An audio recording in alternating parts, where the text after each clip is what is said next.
আস্তাগফিরুল্লাহ।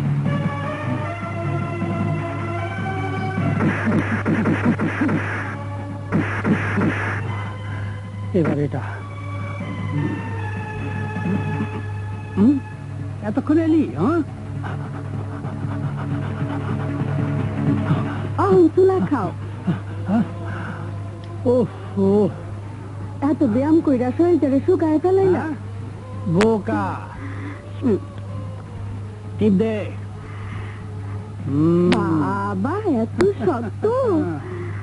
হ্যাঁ, ব্যায়াম করলে শরীরের মাংসগুলো দড়ির মতো মসৃয়া যায়, আর তুই বলছিস শুকে যায়। হ্যাঁ, লোহা লোহা।